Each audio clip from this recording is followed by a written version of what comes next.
Injectables. In Canada, we have three. We have Botox, Dysport, and Xeomin. I'm going to use them interchangeably. They're all the same. Where they really shine is around the eye. So Botox can be used for sweating, can be used for muscle spasm. They can be used for a variety of things by all kinds of surgical specialties. So the drug doesn't know it's for wrinkles. It has a specific action. And how you use it, that's where you get creative with it. You can use it around the lips. You can put it in the neck. It can be used for spasms, for headaches, for excessive sweating. At the end of the day, we're all the same. If you peel the skin, we're all the same. It's the accordion effect. You get muscles that get into... so when I raise in my forehead, I'm sure some of you can see it, I get lines across my forehead. I blame my kids for that. But that's beside the point. So the muscle, 90 degrees, you get the line to it. So you know which muscle, and you know the size of the muscle, the insertions, and the face has 38 paired muscles and one unpaired muscle. There's an awful lot of muscles in the face. So you have to be strategic which muscles you block. So we can block the forehead.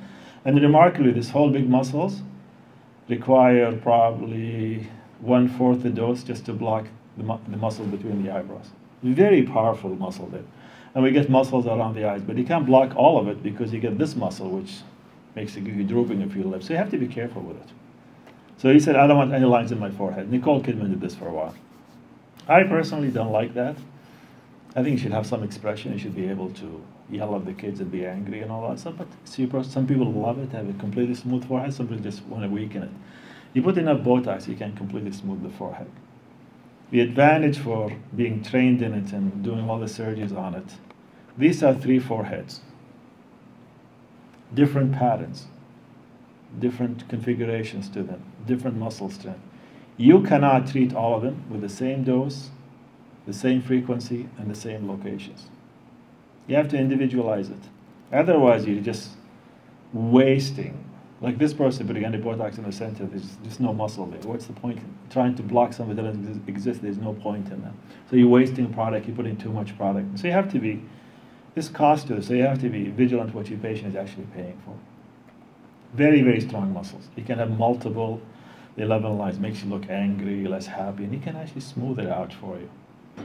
You can raise the eyebrows, lift a bit of a brow lift for it. So Botox or Dysport, they can be very effective for what we call dynamic lines. Lines, you get them when you have expression. Less effective for static lines you have no expression, but probably still going to be there. You need something else for that.